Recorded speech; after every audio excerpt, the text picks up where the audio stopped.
Hello everyone, and welcome to the fourth part of the history of advanced Yakuza combos. In this part, we'll be discussing Lost Judgment, the game many consider to be the best in the franchise in terms of gameplay, and its accompanying DLC, the Kaito Files. Many consider this to be the peak of the series, and I can't say that I disagree. We'll see where it goes from here next time, but for now, we need to look at what people like about this so much. A bit of a preface before getting into this. If you don't care, then skip to this timestamp. This video was intended to be the final part of the series, but I have decided to split it into two parts for two main reasons. The first is that I just don't like making series usually. If you wonder why I tend to make really long videos, it's because I far prefer to have things be one and done. If I finish a project, I like to be done with it completely. I originally envisioned this series as one giant video before realizing how monumental of a task that would be, and that's not to say I don't like making this series, it's just that I don't really like being confined to the same project for this long. So in the interest of not burning myself out, I have chosen to make a shorter and less demanding video, and I took some time to focus on a different project before completing the series. If you haven't seen the 20th anniversary collab, by the way, definitely do. It's maybe my best video to date, and if you want to see the cool tech that the series discusses in action, it's got plenty of that as well. It even features some brand new no damages by yours truly. To start off with some updates from the previous video, but not too many this time, Gaming Gamerman provides some extra information about the extra turning back combo type from Yakuza 6. Dunk states that the armor that bosses receive when you enter extreme heat during a back combo in 6 is actually difficulty dependent. On normal through legend, they gain armor, but they won't on easy. And finally, my goat hat stud was able to hit 4 running attacks in a row in Judgment. It's theoretically possible to do more, but it's probably not worth it. And hey, my string of bad luck continues here. Because literally right as I finished writing the script and started collecting footage, another major discovery happened. Technically, this could have been in the Lost Judgment section, but it also applies to Judgment, so I'm talking about it here.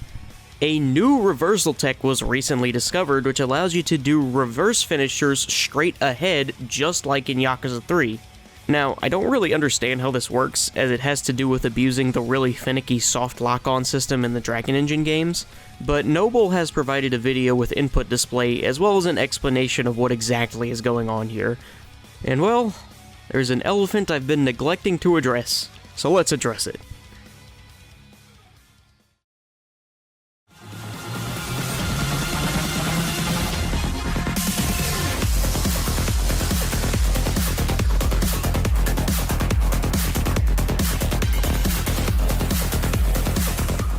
Lost Judgment is considered by many to be the greatest game that this series has to offer when it comes to its gameplay. Even if it's definitely not my thing, Lost Judgment has an insane amount of depth and freedom in its combat. That said, there is so much to this game that it would be unfeasible to cram all of it into one segment of a video, especially for someone like me who only has a moderate understanding of how it works. This game as a whole is very difficult to generalize. Lots of bosses have completely unique mechanics, every attack at your disposal has potentially dozens of different use cases, and there are so many small pieces of tech that affect how and when you're supposed to do something that it's basically impossible to condense all of the information down. As such, this segment is going to be structured a lot differently. This is going to be essentially an overview of what Lost Judgment has to offer, and what it changes from previous entries. Thankfully, since Lost Judgment is so complex, many players have spent a large amount of time documenting it, and thus, there exist many in-depth guides that explain different parts of this game's combat much better than I ever could, such as Noble's stun combo and leapfrog trapping guides, Jacob's ground combo guide, and especially T-Lover's all-in-one advanced combat guide. And of course, watching players like these in action will help you learn everything you need to know. To avoid repeating, this person explains this thing in this guide ad nauseum. If you ever want to learn more about anything I say, I will have a graphic in the corner showing what guide to go to for more information. That out of the way, I suppose I can start going over combo types. Juggling makes a return in this game, and it is much more impactful than it was in Judgment. The juggle gravity has been greatly reduced, allowing juggles to last far longer, though there is still a hard limit to how many times an enemy can be hit in a juggle. While the extended length already allows for much more creativity in juggles, there is a way to bypass this limit with what is known as a floating juggle. By hitting an enemy at a certain point in their juggle animation, you can put them in a sort of glitched state, where they're kind of halfway grounded but still technically in a juggle. You'll know you've achieved a floating juggle if the enemy's model is visibly touching the ground, but you can still hit them like they're in a juggle, and they start to snap up and down in a very jagged manner. You can activate floating juggles simply with good timing, but there are also setups that will achieve them consistently. The thing about juggles is that as long as you have good timing and positioning, you can use almost any attack that you want. There are very few restrictions as long as you can properly execute whatever it is that you want to do. As a result, when learning how to do juggles in Lost Judgment, the main question isn't about what attacks you can use, but instead, how you can use them. I'll go more into detail about that later. Two other main combo types exist in Lost Judgment: stun and ground combos. These two types are very similar, but they have a few key differences, and I'll talk about stun combos first. They function very similarly to how they did in the previous Dragon Engine games. You stun an enemy, and they are vulnerable to all attacks as long as they have enough hit stun, though the way that you inflict stun on an enemy has changed. It's now a counter that must be met before the enemy will be stunned. For bosses, this count is 6, meaning you must hit a boss with 6 stunning moves before they will be stunned. Thankfully, Yagami has a much wider array of moves that can cause a stun. These include, but are not limited to, light leapfrog attacks in all styles, heavy leapfrog and crane only, certain wall attacks, and Snake's light and heavy quickstep attacks. Stun combos are quite powerful, but they do have some notable downsides compared to ground combos. An enemy in a stun combo cannot be re-stunned, bosses with counters can break out of them, and a select few bosses can armor through some moves with short staggers, alongside a few other niche differences. Ground combos, on the other hand, have fewer restrictions and they're often much quicker to set up. To this day, I still don't know why, but Snake ST specifically completely breaks this game. Hitting an enemy with this move will completely break their AI, and it's what makes ground combos possible in the first place. A ground combo almost always starts by hitting an enemy with this move, then switching to crane and doing some kind of attack with a long stagger, for example 2ST or 3ST, and then continuing from there. Specific setups can be found in the ground combo guides by T-Lover and Jacob.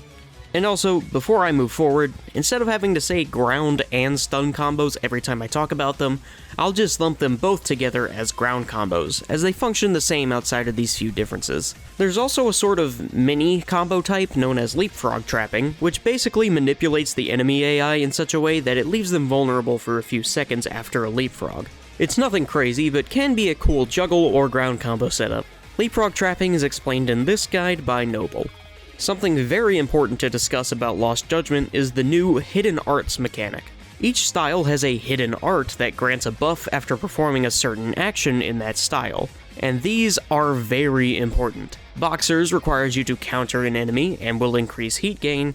Snakes is activated by parrying and will give you armor, alongside the unlisted secondary effect of making you immune to getting parried yourself. Cranes is activated by dodging any attack and grants an attack speed buff. And Tigers requires you to land a charge attack and increases damage. Though Tiger's Hidden Arts also has a hidden secondary effect, where it'll reduce the charging time for all charge attacks. Boxers is pretty useless and Snakes is situational, but Cranes and Tiger's Hidden Arts are crucial to have on at all times.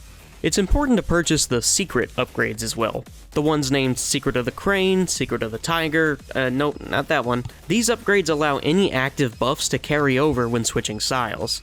Additionally, refreshing one buff will reset the timers on all currently active buffs. The most common way in which this is implemented in practice is by constantly landing charge attacks in Tiger style, which will refresh Tiger's Hidden Arts as well as any other active buffs. I'll now be going over the styles you have in this game. Like I said, I can't really explain all of the use cases for every single move you have access to, so I'll be discussing each style's general usage instead. And I'll be starting with Tiger. Tiger functions pretty similarly to how it did in Judgment, though it has seen a combo speed increase and has had some of its moves' hit reactions changed. While Tiger still retains its ability to break guards from Judgment, that's not nearly as important in this game, as guard smashes do not stun enemies. Tiger is mostly used for its aforementioned aptitude in refreshing hidden arts buffs, but also because of its general versatility. It's the only style to feature a full set of reversals, and players have found ways to consistently use these in juggles. There are a few ways to set up reversals in juggles, but a common one that you will see is Crane 2ST. If you style switch at the right time, you'll be standing parallel to the enemy, which makes it much easier for your light attacks to maintain juggles and lets you easily redirect reverse finishers into the enemy. The way that you do this is very specific. It requires very small amounts of stick tilt in either direction to perform the reverse light attacks, without them being directed towards the enemy. Certain normal finishers, namely 2ST and 3ST, can knock enemies out of a juggle if charged, but doing them out of reverse light attacks in this way can prevent this from happening. I briefly mentioned directional attacks in the Judgment section of the last video, but they play a much bigger role in this game, and especially for Tiger's reversals. Certain actions like style switching and activating or deactivating EX boost will briefly disable the game's soft lock-on, allowing you to momentarily input an attack in any direction. Another piece of tech that I suppose I can mention here is one which I don't think has any standardized name, so I'll just call it the EX Override. One of the things that made your heavy running attacks pretty useless in Judgment is the fact that they're completely unusable in EX Boost, where they could potentially be cancelled and used in combos. There is, thankfully, a solution to this in Lost Judgment with the EX Override tech. By pressing the heavy attack button at the exact same time as the light attack or grab button, the game will allow you to do certain attacks in EX Boost that are normally out-prioritized by your EX combo. This includes all of your jogging and running heavy attacks, as well as straights and boxer, and your heavy kicks and crane. Although quite difficult, it is possible to include some of these in combos, such as Tiger's running attack. Tiger also shines in ground combos, where it serves the same role of constantly refreshing buffs with charge attacks, and also makes use of many of the tools in its arsenal. You can get away with doing many different charge attacks as long as you set them up properly, as bosses are far more resistant to knockdowns in this game. As long as an attack isn't specifically coded to knock down or start a juggle, there's a good chance that it can be used as long as it has enough hits done.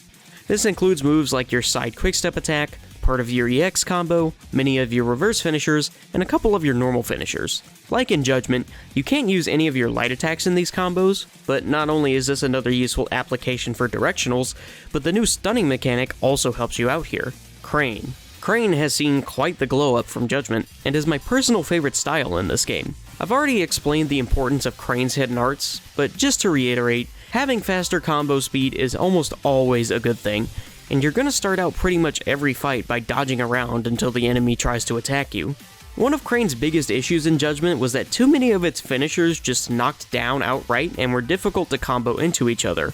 This has been completely fixed in Lost Judgment, and most of its finishers can directly combo out of its light attacks now too. Crane has also been given an entirely new mechanic in the form of Sky Dancer. It's a defensive maneuver at its core, which allows you to jump in any direction out of a block, but it also gives access to 3 attacks bound to your light, heavy, and grab buttons.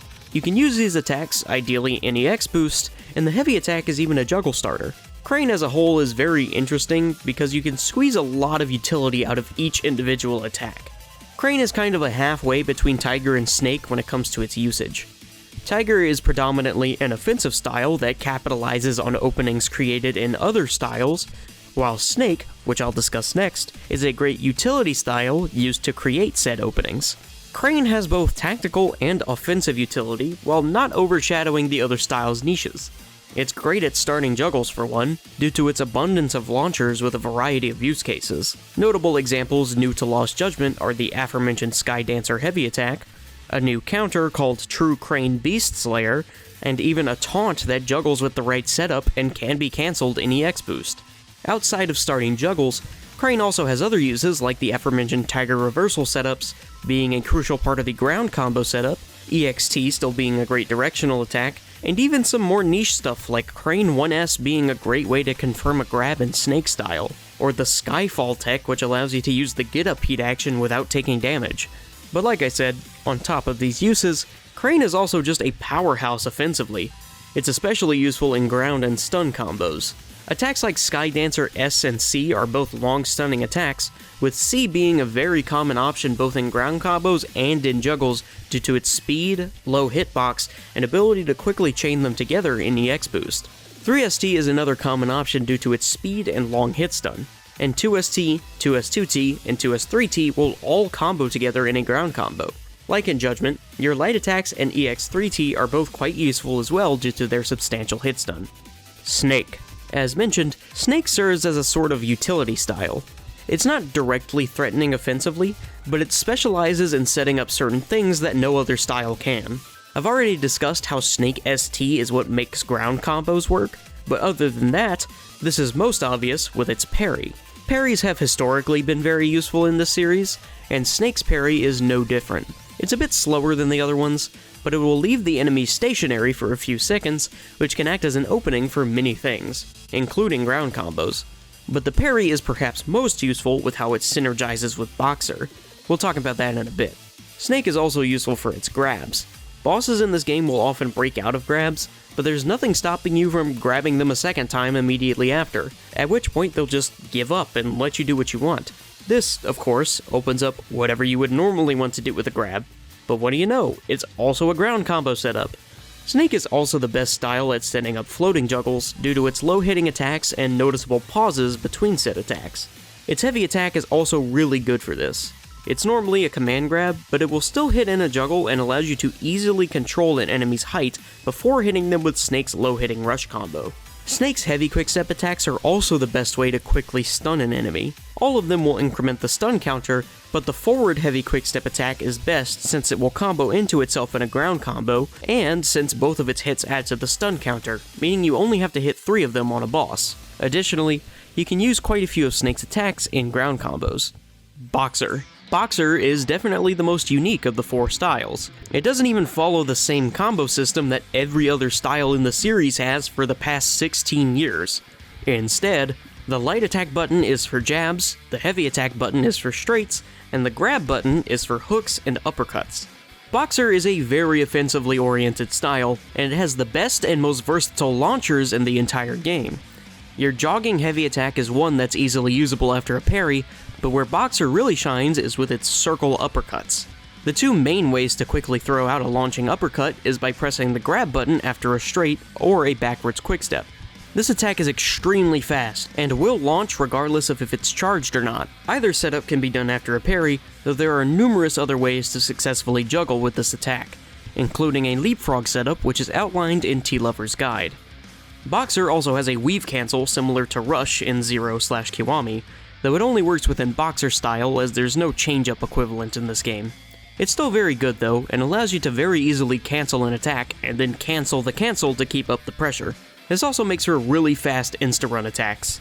Boxer's attacks in general are very fast and easy to chain together in juggles, helped by the fact that their hitboxes tend to be pretty huge.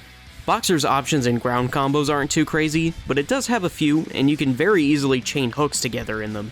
And I feel like that's all I can say about Lost Judgment without really getting into the nitty-gritty.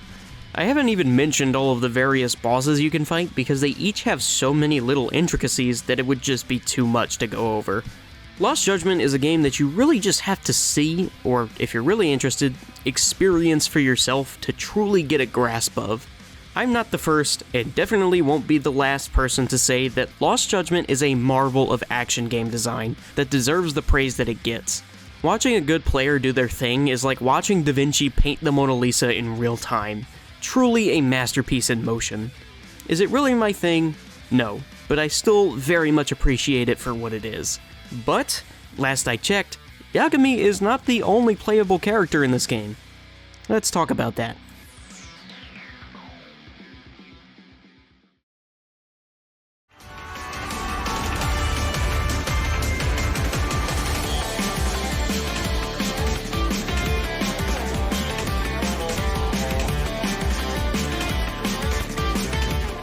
The Kaito Files combat can be easily summed up in one sentence. It's not Yagami, but it's still Lost Judgment. And yeah, Kaito definitely feels a bit cobbled together, but at the end of the day, you're still in Lost Judgment's combat system. You probably know, but Kaito's two styles are just copies of Brawler and Beast that have been slightly modified to fit the Dragon engine. They're honestly a bit bare bones, but I wouldn't go as far as to say they're dysfunctional. Other than the new combat styles, this is still Lost Judgment, so the systems are the exact same. The only major difference is that Kaito doesn't have Snake style, so he doesn't have access to ground combos. Kaito does have access to stun combos at least, even if he's not great at setting them up. And on the juggling side of things, he's not doing that great either, but he's got a couple unique things to set him apart. To briefly overview Kaito's stun combos, he really only has one move that he can use to set them up. Technically, he has two, but one of them is Resolute Counter, which requires you to get hit, so it's ill-advised. The only real stun move Kaito has access to is his light running attack in Tank. It's really slow, and you have to repeat it 6 times, but at the very least, there are somewhat consistent setups which I'll talk about in a bit. Kaito does have his own version of the Hidden Arts mechanic. Tank's is not all that useful as it just grants a defense buff, although Tank sort of has 2 of these. Perfect Guarding gives the defense buff, but Taunting will give you the same armor that Snake's Hidden Arts does. Bruiser's version is a combo speed boost just like Crane's Hidden Arts. However, instead of dodging an attack, you have to repel it, which is a unique type of counter that Kaito has access to, which allows him to basically swat away most attacks. It's really easy to get a speed boost from a repel, but the one big problem is that both of Kaito's hidden arts are not active, but reactive. They require you to respond in a certain way to an enemy's actions, instead of being applied by you doing something to them. This is why Tiger's hidden arts was so important for Yagami. It's an active skill that allows you to refresh the other hidden arts which are otherwise reactive. Put simply, an enemy can't hit you while you combo them, and both of his hidden arts require the enemy to try and hit you, so you can't refresh your speed boost during a combo. Sort of. While I was making this video, a new discovery was brought to my attention. The extra taunt buff that Kaito has will actually refresh the speed boost timer. It just requires setup due to being a bit slow and can only be used in stun combos. Additionally, the taunt will only refresh the buff for 8 seconds instead of 12, due to only having 1 upgrade level. Kaito doesn't have nearly the same coverage that Yagami does for his combat. The only real guide that he has is a segment in Noble's Stun Combo Guide, which is still a good resource that I recommend checking out. That said, it makes sense that he's documented far less, because he's just less complex overall. That actually works out, because it lets me get a little more specific in this video. I think it's time to take a look at Kaito's moves, starting with Bruiser, ST. Yeah, Kaito is pretty strapped for finishers. He has a grand total of 9, which is less than Saejima. But ST is pretty good overall. It's very fast for one. Using it after a repel is a great way to confirm a grab, and it's one of your best options in stun combos, where it will cause a spin. Do note that Bruiser's light attacks do not cause enough hit stun to combo together or into finishers in stun combos, so you have to whiff them and redirect the finisher towards the enemy. 2ST. This attack is not good. It used to be very good in Yakuza 0 when it was a gut stunning attack, and there's a perfectly good analog to that in the Dragon engine that they just refused to use, which would have made it a lot better, but alas. You can technically use it in a juggle, but it has 0 use in stun combos. However, like in Yakuza 0, doing certain finishers after reverse light attacks will give them different properties. That's actually really important for 2ST, as it has a hit effect new to Lost Judgment that causes the enemy to stumble back before slowly falling down. This hit reaction is long enough that it actually serves as a juggle setup. Thanks to Noble for telling me about this. 3ST and 3S2T. These two are really worth talking about. 3ST is a great move for stun combos and will directly combo into 3S2T. 3S2T is a very interesting move to talk about because it's one of the slowest attacks in the entire franchise, but it's so slow that it actually wraps around to being really good. It's one of Kaito's few juggle starters for one, but it's more often used as a rejuggling option. Rejuggling technically exists in base Lost Judgment, I just considered it a little too niche to appear in this video. But for Kaito, rejuggling with 3S2T is very important to his game plan. It allows him to greatly extend his juggles as long as you time the move properly. Rejuggling works by taking advantage of this rolling animation that bosses will do if they fall from a high enough juggle. The boss is vulnerable as soon as they get up, and 3S2T has a very long-lasting hitbox that will immediately send them back up into the air. Outside of rejuggling, 3S2T also has other uses as a juggle starter for certain long animations that enemies may do. Some examples include mortal attacks, Kyoya's counter, or simply just on Kenmochi who can't block. 4ST and 4S2T. Back to kinda mediocre. You can't use either of these in stun combos, and 4S2T is too slow to use in juggles either. 4ST is fine in a juggle, and at least has the unique trait of being EX boost cancelable. So yeah, Kaito's normal attacks in Bruiser kinda just exist, but let's look at what else the style has to offer. Bruiser, of course, copies Brawler's quickstep attacks, and they've been sped up a bit. They're nothing to really write home about, but most of Bruiser's attacks are quickstep cancelable, which makes them decently useful. Your backwards quickstep attack is also an option in a stun combo. Bruiser's running attacks are a bit of a mixed bag. His light running attack isn't very good. It's quite slow and has a lot of end lag. You can hit this in a juggle, but it's not too useful for stun combos.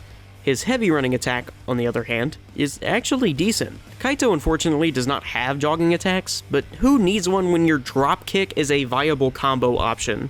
If you use the EX override tech I mentioned earlier, you can use your heavy running attack in stun combos or even in juggles with good insta-runs. Bruiser also has a dive bound to the quickstep button, which also serves as a niche juggle option. One move you may not expect to be that important is actually the reverse heavy kick. Bruiser's normal heavy kick is super slow and doesn't do much of anything, but the reverse heavy kick, on the other hand, is directly copied from Brawler's, which is already really fast for a reverse heavy kick, but gets even faster with the Hidden Arts boost. If used in tandem with the reversal tech, it becomes a really useful juggle option that can chain into itself multiple times. Finally for Bruiser, there's the EX combo. The EX combo as a whole isn't bad. It's technically a juggle starter, but it is pretty difficult to use. The only way to sort of confirm a juggle with it is to put the enemy in agony, which prevents them from dodging out of the combo, but it doesn't prevent you from getting hit. EX4T has the ability to bypass guards, so it at least has that going for it. More often though, you're gonna stick to EXT, which is the best one by far. It's extremely fast, and the hitbox both starts very low and ends very high, allowing it to hit enemies who are very low in a juggle, or who have just been launched. Kaito does have some difficulty hitting launched enemies due to his relatively brief and lateral hitboxes that tend to undershoot them. So having a fast attack with a very tall vertical range helps him connect in a juggle more consistently. I guess there's technically also his grab, but for some reason, Kaito's grab in Bruiser is a straight-up command grab, so you can't really use it for anything. And that's really it for Bruiser, meaning that next is Tank. Tank is the Beast-style copy, and they tried their best. I'm not going to pretend that Tank is useless, it's far from it, but Beast is and always will be a gimmick style that I think can't really be ungimmicked. Kaito retains the weapon auto-grab bullshit, but other than small objects sometimes being able to start juggles, they really haven't added anything to that system. RGG did change some things to make Tank less cumbersome than Beast. You no longer take a hit to your movement speed, your attacks are much faster even without the speed boost, your quicksteps are a bit faster, and you can even quickstep cancel some or even most actions in EX boost. Tank is still missing features of other styles though. No double finishers, no quickstep attacks, no reversals, and it even lacks a true EX combo. And even with the buffs, it's still so slow. At the very least, it does have a normal grab unlike Bruiser, and it even has running attacks now, which is neat. Here's where I talk about the rush combo, but there's nothing to talk about. All three finishers do the same thing. They can't be used in stun combos, but they can be used in juggles. 3ST is the only one that can be style switch cancelled normally, and you need to be in EX boost for ST and 2ST. 2ST at least has the very niche use of being Kaito's most consistent float setup due to it being just slow enough to let the enemy fall for a bit. And just to get more of its filler moves out of the way, there's a guard reversal that doesn't do anything, you have a few pretty bad command grabs, you have a slight attack which is insanely committal, and your dodge is so slow that it's not like you can use it in a juggle with insta-run anyway. Instead of an EX combo, you have, who would've guessed it, a command grab, and your normal grab also gets turned into a command grab in EX boost. So, what does tank even do? Well, it does have a few actually good uses. I mentioned earlier how its light running attack is your main, and pretty much only stunning option, but it's actually really easy to get all 6 running attacks because of tank's grab. I mentioned earlier how repelling and doing Bruiser ST is a really easy grab confirm, but from here, you can do your light grab attack, which will cause the enemy to roll. Then, simply run towards them and do your running attack. It has a very long-lasting hitbox, so the timing window is massive, and the running attack itself also causes a lot of hit stun, meaning you can just grab them again and rinse and repeat. Tank's heavy running attack is pretty useful too, but primarily because it applies agony. But perhaps Tank's most useful niche is in the way 2 of its moves synergize. One is its basic throw, and the other is known as cross strike, which is performed by doing 2 light attacks and holding the button down on the second one. Kaito's throw is quite unique, as it doesn't function like most throws in this series, and instead acts more like that weird wall throw that you had access to in Yakuza 5. It doesn't do any damage and kinda just makes the enemy stumble over, which makes it sound really bad, but it's more useful than you might think. For one, being able to create space like this is actually useful as Kaito, because he has an ability that trades health for heat, but it does have a fairly long animation. With that aside, this throw will also cause enemies to bound. Yes, the wall bounding animation was reintroduced in this game, but wall bound combos were not. However, this animation is still really important because it allows you to set up a cross strike while the enemy is bounding. If you do the light attacks away from the enemy, then redirect the cross strike towards them, they will have started rolling out of the bound animation and will get hit by the second hit of cross strike, which starts a juggle. This is by far Kaito's most consistent juggle setup, which is something he desperately needed. Kaito's array of heat actions is a little underwhelming, and they can be a bit difficult to integrate into your gameplay, but it's far from the worst. There's, of course, a good few grab heat actions at your disposal. There's ones for having an enemy stunned or in agony. There's a guard reversal heat action, which thankfully also works out of perfect guards, and there's even a cool piece of tech where you can insta-run towards a boss after doing a mortal reversal in Bruiser, which allows you to combo into the enemy get-up heat action. Of course, since this is a 4-hour DLC, the boss selection isn't the greatest in the world. You still have decent options, and any 1v1 boss should suffice. The only one I'll specifically recommend against is Kenmochi 2, as he's the only boss immune to stun combos. To wrap things up, while the Kaito Files is definitely a lesser experience than base Lost Judgment, it is, at the end of the day, just a DLC expansion. And for a DLC expansion, it's pretty damn good. I think it says a lot that it's better than at least one of the games we're talking about next. Of all of the 2-style Dragon Engine games that we've gotten, there's certainly a lot worse. So that's it for part 4. Once again, I apologize for how short this one is, but I hope you've enjoyed it regardless. Next time, we'll be talking about Gaiden, Pirate Yakuza, Kiwami 3, and Dark Ties, which is as ominous as it sounds. But for now, thanks for watching, and I'll see you next time.